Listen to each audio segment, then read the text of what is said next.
Black Female Project.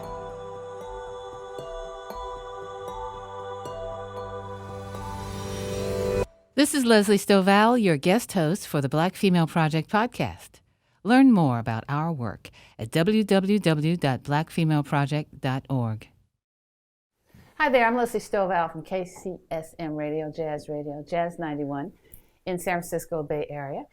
And it is my pleasure to visit with the Black Female Project, and I can't think of a more topical topic than Black females on the move. And one of the persons really on the move is Precious Stroud. How you doing? I'm good. Hi, Leslie. Thanks for being here. Thank you for having me. Absolutely. Precious is the founder and director of the Black Female Project, and maybe she'll give us a little genesis. Sure. So the Black Female Project started about 2014. After several work experiences, I thought, I need to document my story because I feel like I was prepared for the workplace. But as I started experiencing things in the workplace around, navigating racism, navigating sexism. From management or just your coworkers? All of it. So the dynamics of race play out differently for each of us. Sure. But there are some things, some patterns that happen over time, especially in a work environment, whether it's about power or it's about access. And so more specifically, I was feeling invisible, like my hire was around people say I was a diversity hire, or I think I was a token.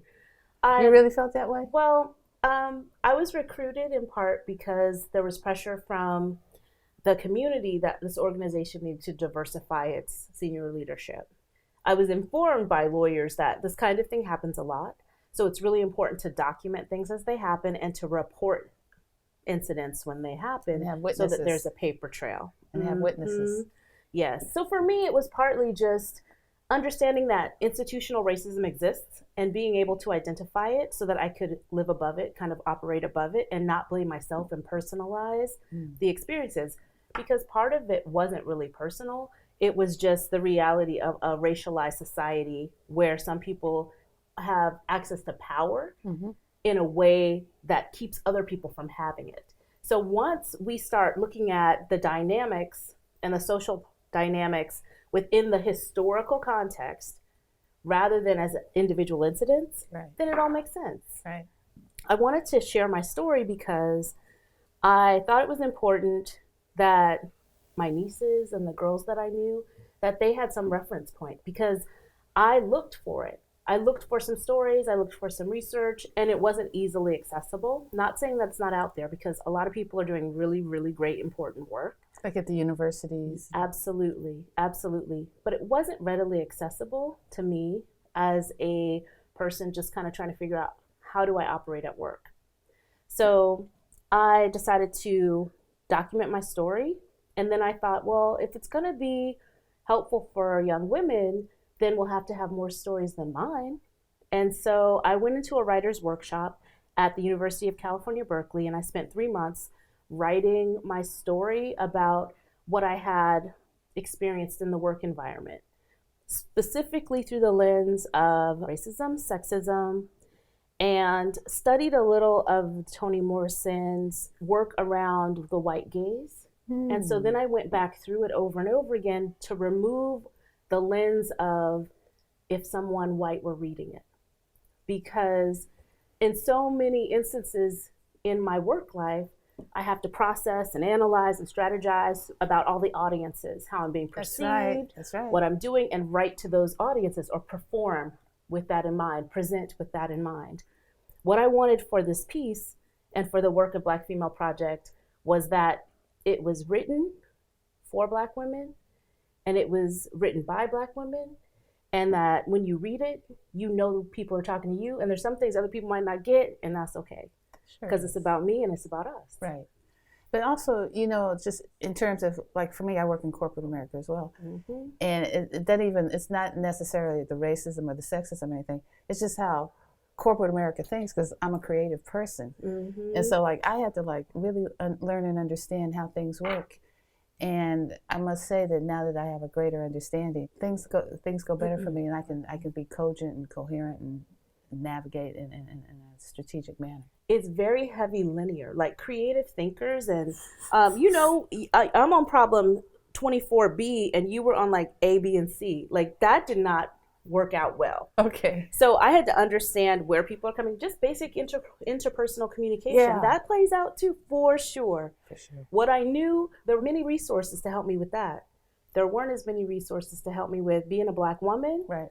How do you move in here and really hold your own and understand what's going on through the lens of someone who looks and sounds like me, their experiences? I just wanted to hear stories. So initially, I asked Shay Abram, Frida Statham, some of my friends and colleagues, I said, if this is going to be useful when we write this anthology, we'll need more stories than mine because different stories will resonate with different types of young people. Right. And so they did. And I have to say, when I was writing, it was the most difficult thing I had done since losing my father. Because it's very personal. Yes, and rewriting and reliving very difficult situations. Some I knew how to navigate and some I didn't, but they all informed my ideas and my way of being at work. And so the reason that this escalated for me was it was a hostile work environment. Let me put it this way, it was a toxic work environment for everybody. Mm-hmm. I mean, it was just unhealthy, dysfunctional. They put the funk in dysfunctional. It was not good. People of color, women, it didn't matter who you were. If you didn't have your armor on, it was not okay. And some environments are like that. So I was sitting at my desk and the screen kind of went blurry and then kind of the room kind of went blurry. And I thought, well, okay, well, something's happening. So there was a nurse down the hall and I went and talked to her and she said that if you can't see, you need to go home. And I thought, no, I'm working on this stuff. There's so much pressure. And the fact that I didn't listen to her and the fact that I didn't take care of myself in that moment just reiterated how unhealthy the situation was. So it turns out I was having migraines that affect your vision, and they were stress related. And I ended up eventually leaving that position. And shortly thereafter, within 6 months, the headache stopped. So funny how that works, huh? Yeah. Stress is a killer. Oh, yeah, totally. And if you're just joining us, this is Precious Stroud. She's the founder and director of the Black Female Project, and we're in downtown Oakland, and it's coming up. Mm-hmm. All right. Well, we had a few people write stories, and we asked about a group of 8 to 10 women, and we thought we'd publish an anthology, and that would be it. We'd do this hard work. And then the women who were writing came to me separately. Danya Frank, who's still with us, Fern Stroud, my sister and local entrepreneur and IT professional, said, well, I'm not a writer. I don't know what to write about. Can I meet the other women and hear what they're writing? And Danya said, well, it's great to write about what I have done and to share that with young people, but who's supporting me through what I'm going through right now? I want to meet those other women. We came together for what I thought would be a few sessions. That continued for a year. We had a really tight cohort of women. We brought in writing specialists and coaches, and we all edited each other's stories, and it was an emotional journey. Mm-hmm. And then a similar group started in New York City, and another group started in Washington, D.C. Did they reach out to you? This conversation series. I spent about 6 weeks on the East Coast because I thought, well, this could be a California thing. Let me see if this actually is more than what I think it is, and to see if it has appeal. Right. And so the National Black Programming Consortium and Leslie Fields Cruz hosted me at Black Public Media for a month in New York City in Harlem. And I had access to their space and to their creative professionals. And at the same time, I was building out and building networks within New York City about the project and around the project and with women. So within the first 7 days I was there, I met a woman who then was so inspired, she gathered a group of friends, and we had the first Black Female Project conversation in New York City in Bryant Park within 7 days of my flight landing. Wow. So since then, we have had a conversation series in Washington, D.C., New York City, and Oakland. We started a workshop series because what happened after the conversations is we said, wait a minute, there's some stuff coming up we're not prepared to deal with. We need some specialists to come in. Like what? Like maintaining your cultural identity. People were feeling like well, I can't be Black at work. Well, I can't show that side of myself at work. And what happens is over time, you lose so much of yourself that 10 years later, you look back and you're like, well, who am I? How would I make that decision? What would I do? So we said, okay, Blackness is okay. Yes, it hurts sometimes that you represent what the dominant culture is not, like the opposite of what we would consider dominant culture thinking. And the reality is that identity is critically important to the conversations happening in corporations who want to move forward. And you want to set, people talk about diversity today being, it's a buzzword, but I always refer to it as richness of difference. Yes. So I want to move along here. I want you to state your name. My name is Precious Stroud. How old are you? I'm 45. And hometown? Berkeley, California. Where'd you live by? Ooh. Flow, not fight. I like that. And your shero? My mom. And what would be the Black females on your Mount Rushmore? My great-grandmother, Annie Mae Macmillan. Probably Toni Morrison, because she gives me words. Mm-hmm. Can I just say my sister club, like my sisters, who I share blood with, and then my other sisters. But they would be there as critical components of who I look to and who support me. What you're bringing to the table, the Black Female Project, it couldn't happen at a better time. We have so many prominent Black females. I was looking at Congress and the new congressional class, and I saw so many Black females, and I go, wow, this is about to be a renaissance. It's about time. And I, for one, am glad to be living through it. So now, what are your projections for the Black Female Project?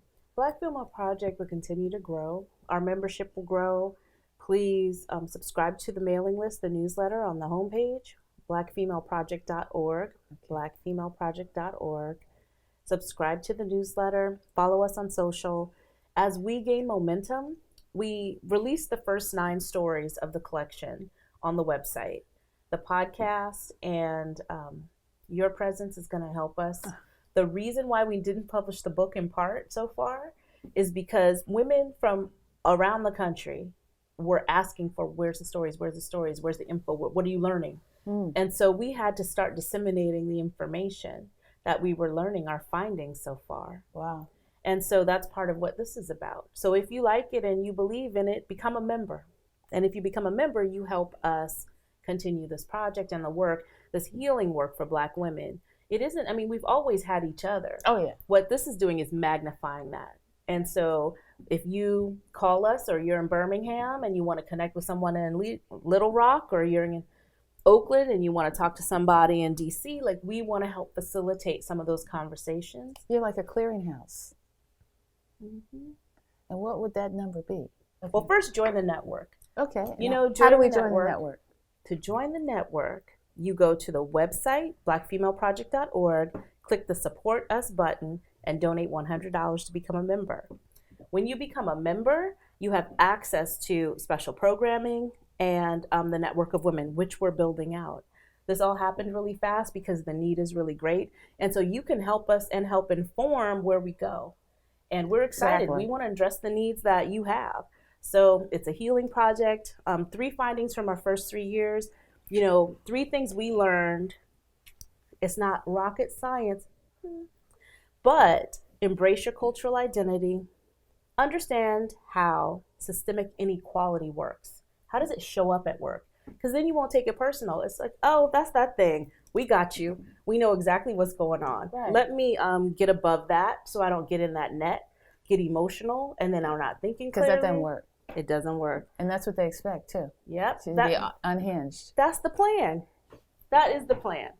So, and affirm yourself and others. So whether it's a sister circle or it's a book club or wine club, whatever it is you love, get around some Black women so you can support one another. All the answers we need, we have them among each other. We just need to be able to access it.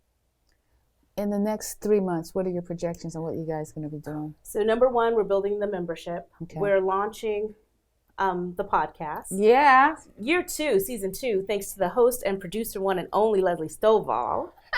We're really grateful for this. I love it. We're formalizing our advisory council. So we have a group of women from around the country who are about to get into a strategic planning process for Black Female Project. They have committed. They've committed financially. They've committed their time. We call our members 100 Sisters Strong. If 100 women gave $100, that's $10,000 to support the project. And every amount really matters because it's about investing in this movement continuing. This year, we want to identify 10 sister stars who would invest $10,000 each. That $100,000 will help us go into a strategic planning year that will outline the next 5 years of the project. So we're very excited. There's tons of stuff going on. Get involved, get connected, and support us. Our numbers matter. Oh, yeah. So you can listen and like every now and then, but if you follow and if you donate, that helps us. And share. And share. Yeah. Yeah. Yeah. It helps us look legitimate. We're used to being in the corner at the happy hour whispering about what happened at work. It's okay. We'll say it out loud for you. We just need a little support on the back end. So thank you. Yeah, I mean, you're an advocate, and it's advocacy whose time has come. Now, I remember when I was coming up, people always worried about their hair, and I was joking before, the Murrays and the edges and stuff like that. But the younger ladies aren't worried about that, and they're confident. And I think also corporate America has grown as well. Because I remember back in the day, a friend of mine, Dorothy Reed, was one of the first Black newscasters on ABC 7 in San Francisco. And she had cornrows, and they told her it wasn't professional, and they suspended her, and then they fired her, But that wouldn't happen today.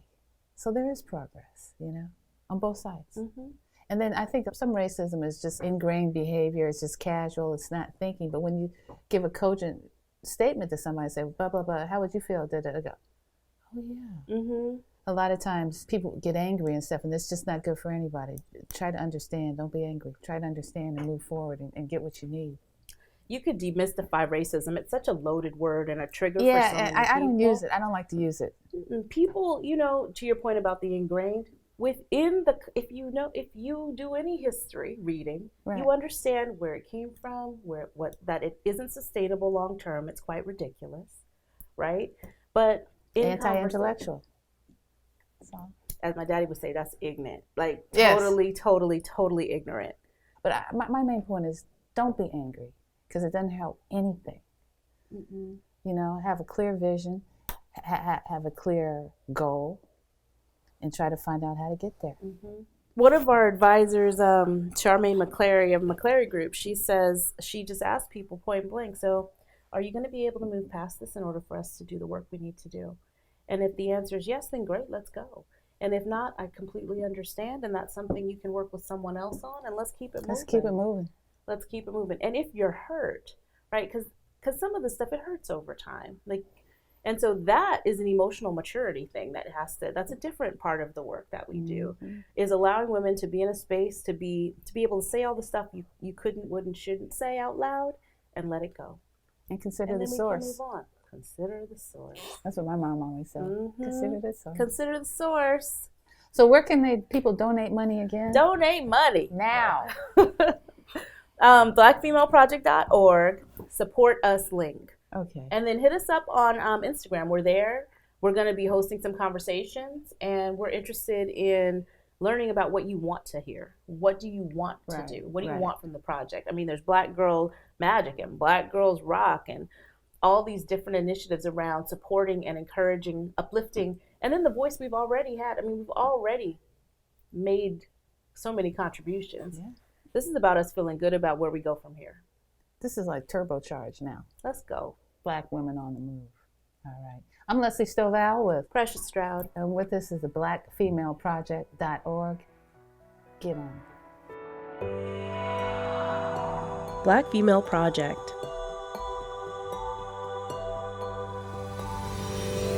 Thank you for listening to the Black Female Project podcast. Black Female Project works to positively impact the wellness and professional experience of Black women. We celebrate women who thrive at work and share their stories with the girls coming behind us. Learn more at www.blackfemaleproject.org. Follow us on social media at Black Female Project. This is Leslie Stoval. Thanks for listening to the Black Female Project podcast.